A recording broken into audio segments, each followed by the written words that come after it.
introduction. As Lee said, I'm Joan and I'm from Frame. So just before I start, is there anyone who actually has their own business here? Okay, a few. And so most are employment and marketing, sort of communications, that type of area? Cool. So I'm going to aim this kind of around how Frame came about and why our brand is so important and how we've grown our business. But please feel free to find the questions at the end. So this is me, actually last year, so not that long ago. I generally feel a little bit more comfortable rocking around in spandex, so bear with me. My kind of background is I'm from New Zealand originally and grew up on sport like most New Zealanders did, and then decided that females didn't get paid enough in sport and went to university. So I kind of played every sport under the sun and loved it, did everything I could to get out of class. And then went to university, did the really common combination of finance and marketing. So when I kind of enrolled in this, they were kind of like, what is that as a combination? But I think that really comes through in running my own business and kind of where the brand is and where we've kind of come to today. So I think what's really interesting about sort of different walks of life, and I was chatting to a couple of people before the event and actually being able to come into the sphere of brand, it doesn't actually matter if you haven't come from an advertising background. And a lot of it links back to what Danny was saying. It's actually about believing, understanding, being passionate about something and having a personality for it. So actually living and breathing something, you really have to know what that meaning is and why. So I started off doing finance and marketing and then went into advertising, did radio and TV for a few years before realising that there was sort of something missing. So 9 years ago I started sort of researching around and trying to come up with my idea of where is my sport and my advertising business passion going to come from. And that's where Frame was kind of born. So that's kind of my background, so you kind of know why I ended up there. And I'm only half, so I have a really awesome business partner. We have very similar philosophy on life, and I think this again links back to what Danny was talking about, and in terms of personality and where things come from. I think it's really interesting the example he gave about Google and having the same mission the whole time, and I'll come on to that in a second. So I guess Frame is dance, fitness, yoga and Pilates studios. So to give you context, we run about 800 classes a week across our sites in London with a team of 200 trainers and about 30 support staff to make that kind of happen. So that kind of gives you context as to where we started. So we've been doing it for 8 years and it's been quite a slog, but the one thing that has been there the whole time is mine and Pip's personality and what we believe in is truly in our brand. So Frame is all about an attitude and a way of life. So I think whatever business you're working in or whatever sort of brand you're trying to promote, it's really about understanding and getting under the skin of what that actually means. And so for us, it's a little bit easier because it's actually a reflection on what we want. So I think it's really important to have like a true understanding of the brand. And I think the other sort of side of it is a reflection of people like us. So again, it goes back to that concept which I'm sure you've all heard of Seth Godin. He has that book called Tribes, and I think that's what Frame is, and it is about a tribe. It's all like-minded people, and it's all about people believing the same type of life and attitude to life.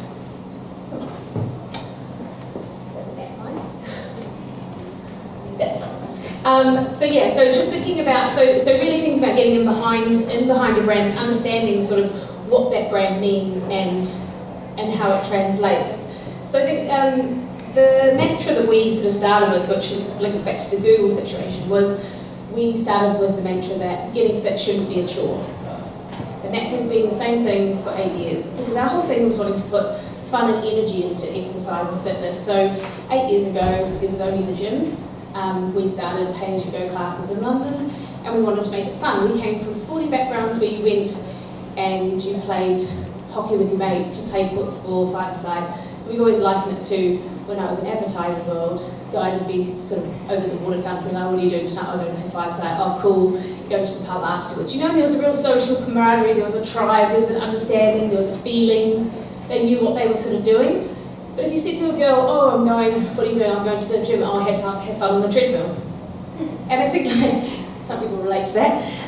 So I think for us, it's really interesting what Danny was saying is we actually went through a period last year where we were looking at rebranding.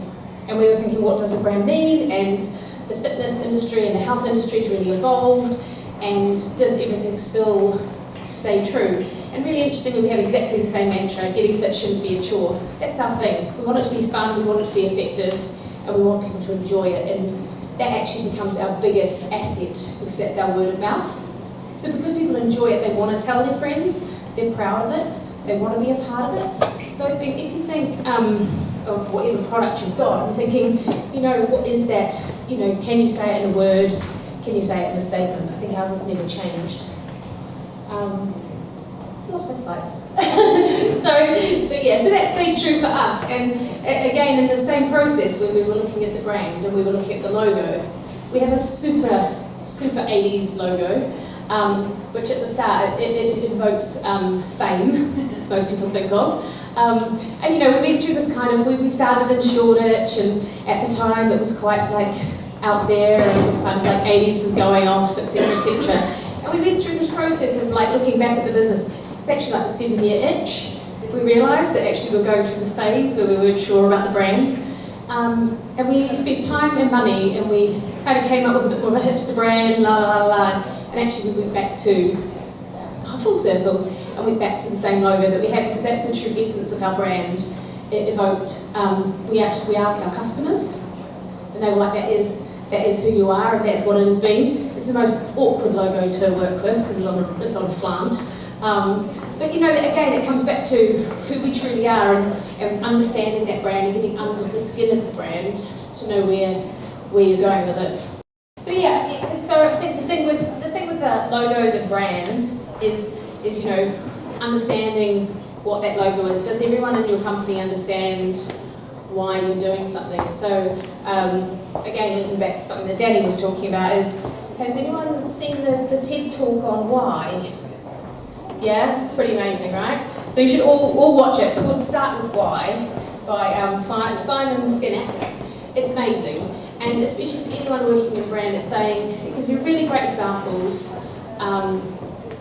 about understanding why you have your business or why you work with a brand, and they give examples of like your Apples of the world and how they sell, why they sell so many computers, but why they can also then go and sell MP3 players where someone like Dell can't.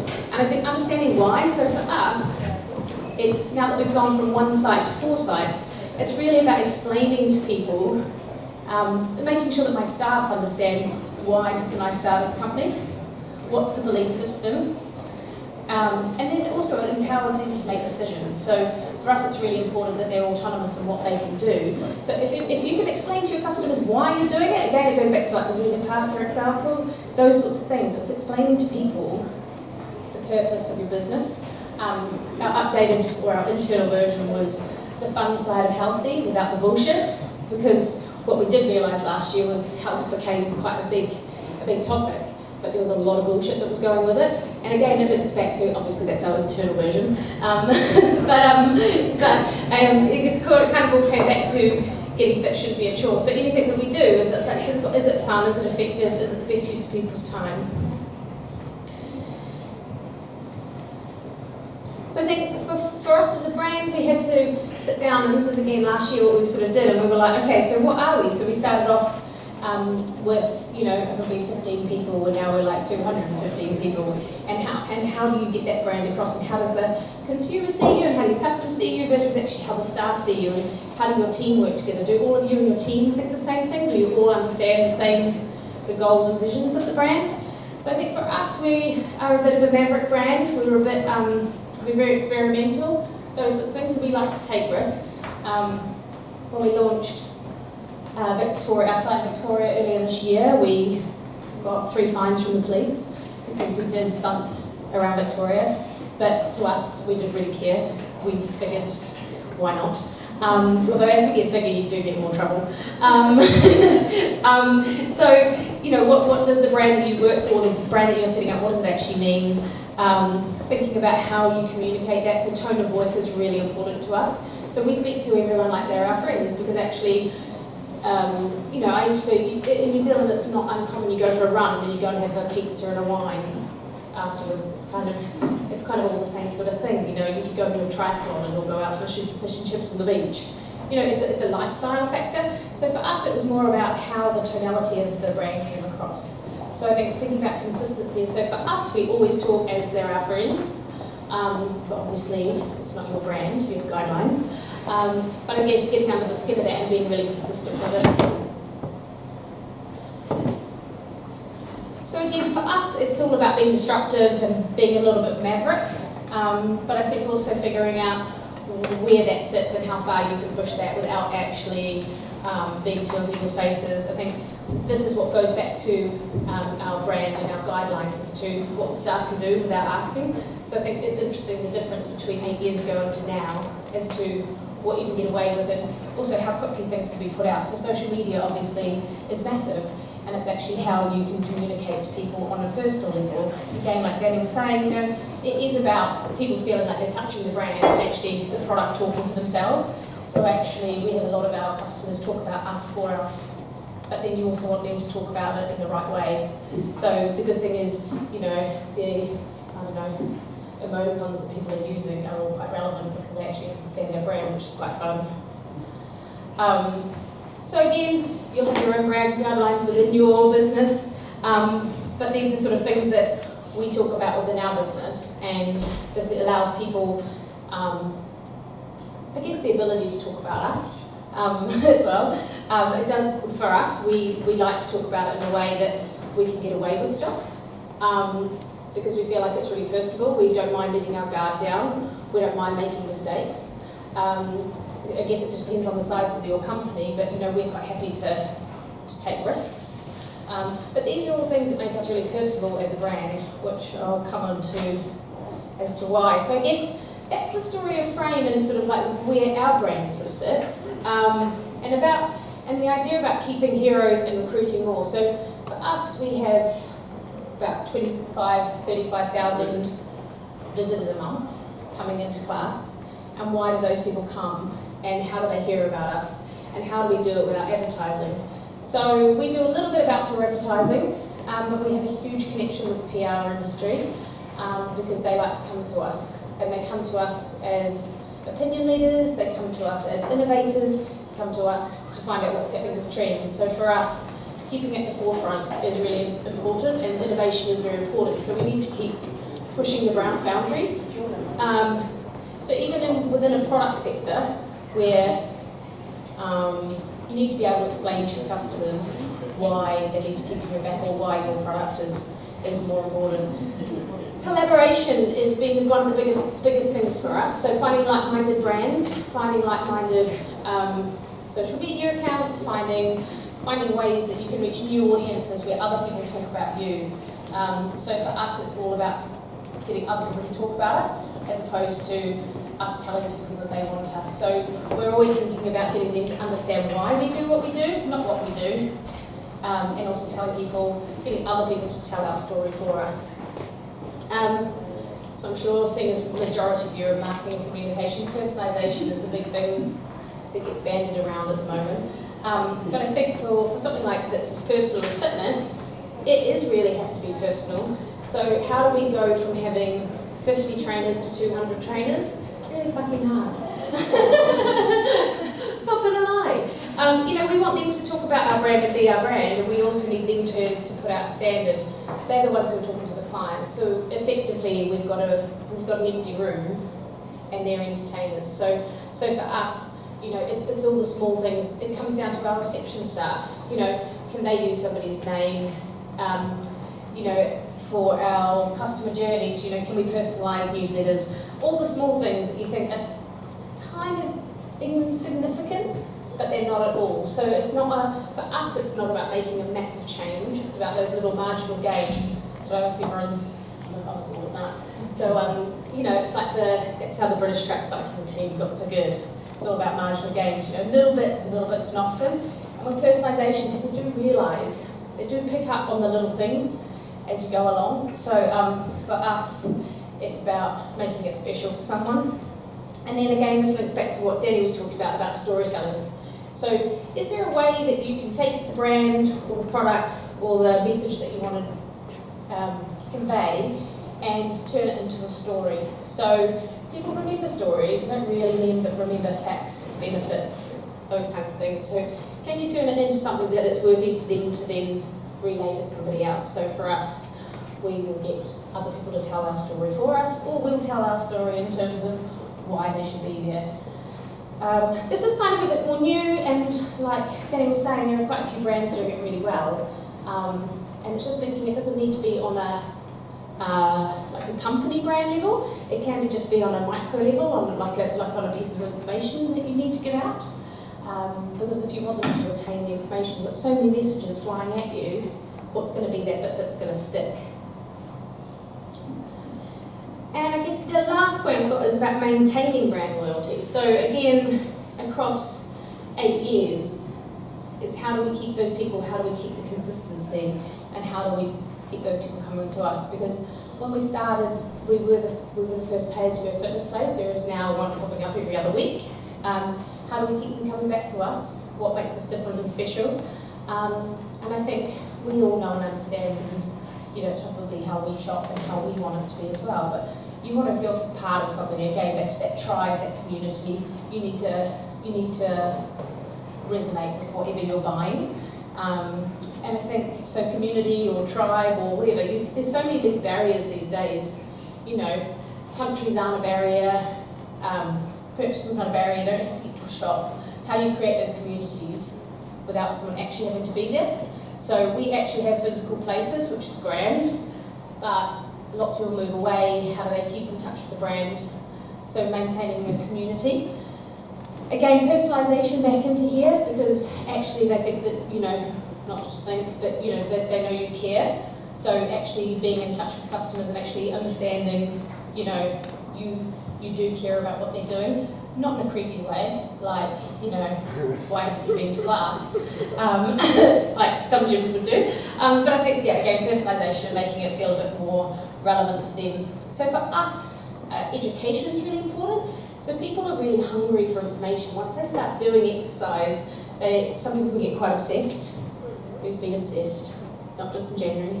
I'm sure someone. So educating. So educating is really important for us in terms of keeping people. So they may come and do, I don't know, a Beyonce dance workshop, and they might come and dance for a few weeks. But then they think, oh, actually, I feel really good once I've done some exercise. And you sort of educate them and help them on their journey through getting more fit and active. So I think, again, that links back to sort of personalisation and community and helping people through. And again, giving people the tools to be able to do things themselves. Because we work in a market of like 25 to 40-year-olds who have a brain, they don't need to be spoon-fed, they want to make up their own decisions, they want to make their mind up about things. So I think, again, that links back, giving them the tools to make their own decisions. And then consistency. So in terms of our brand and our tone of voice and how we do things, it's being consistent. You can't be putting out one message in one tone, you can't be sending out some communications in one way. If you're a hard sell company, then that's probably what it's going to be like. If you're a soft tone of voice company, and then you suddenly pull in a hard sell, it's going to be quite a tough thing that's going to resonate with your clients. So I think it's really important that consistency is actually about like your tone of voice, how you talk to people, what your community looks like, how your social media feed goes out, all of those things. Because actually, people are savvy; they can see straight through things these days. You have to have this element where they know that they're actually talking to you as a person rather than the brand itself and being a big brand.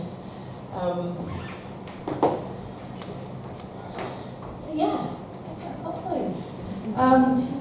Linking it back to where we kind of go, and I think also linking back to what Danny was saying, is like personality. For us, the whole thing was built on personality and why we started, why we did it, behaviour, making sure that everything is consistent, and communicating that message really consistently. And I think a big thing for for the future is storytelling. How can you tell it in a story? So you're not telling it to somebody, you're explaining them so they understand why, and you educate them, you give them the tools, and then hopefully they will stay loyal to you. Thank you.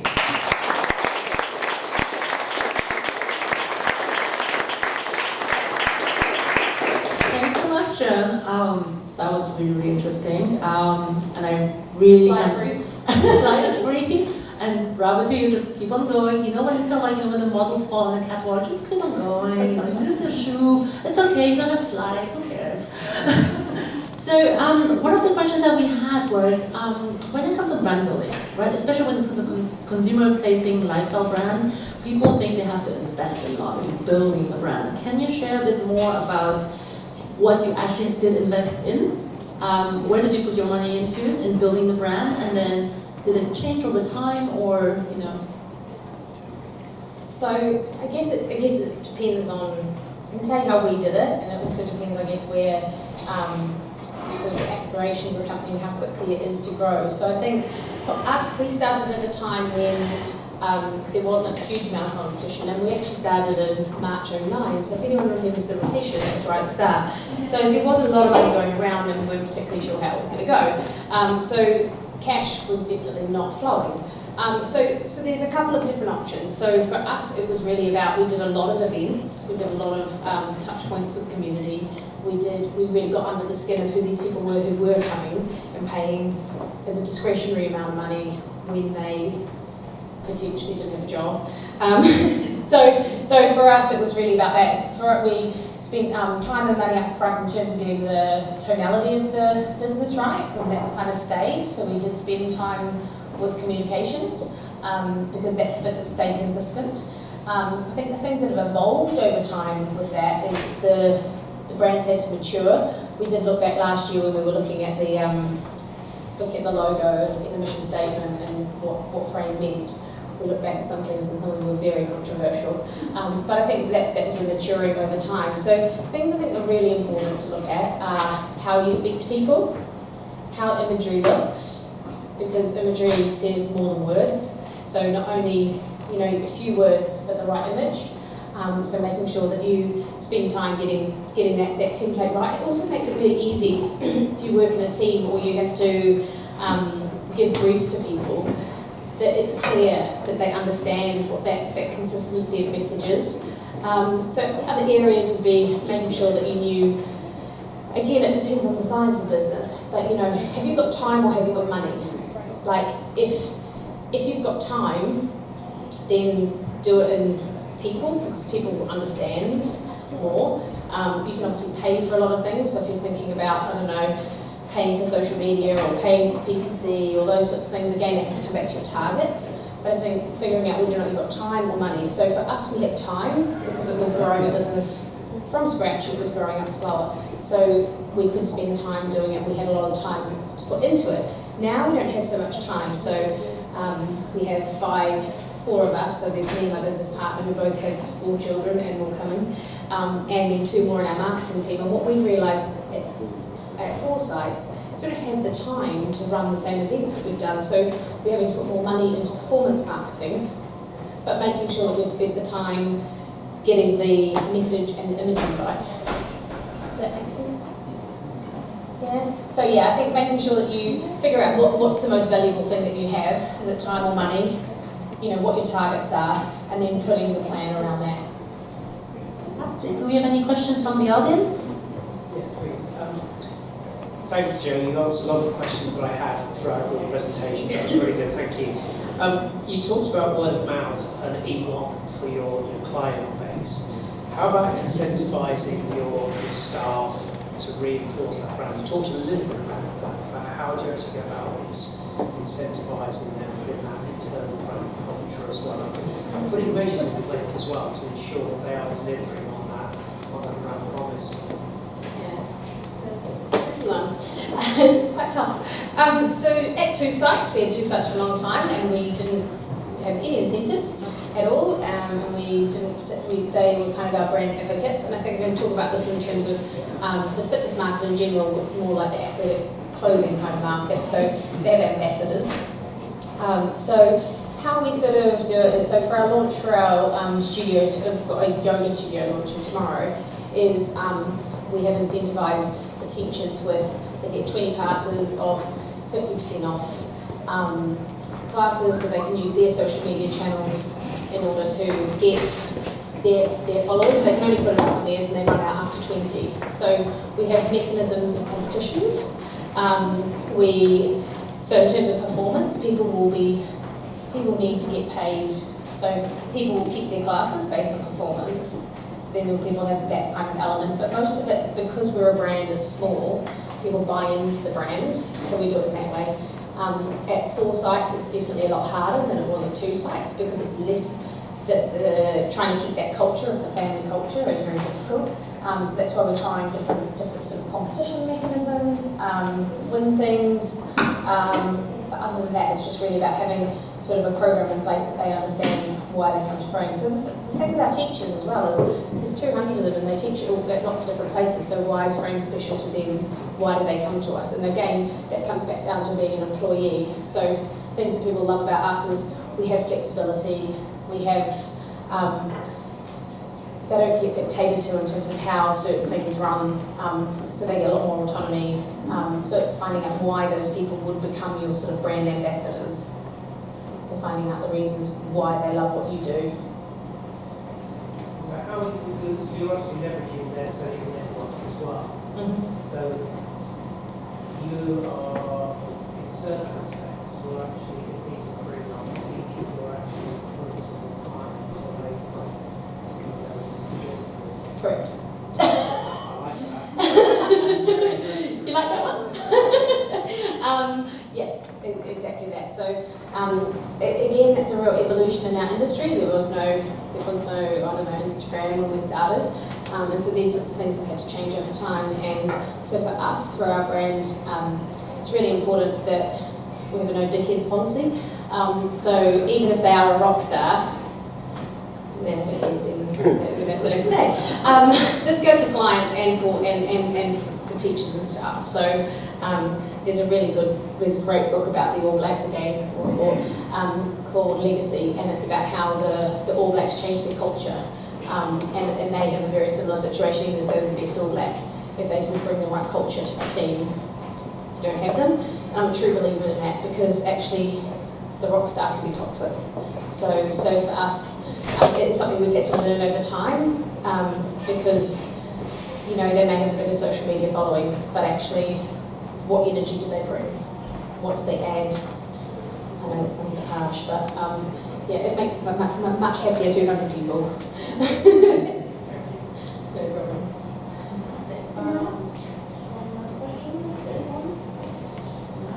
Okay, right. No problem. Thank you so much again, Joan. Big round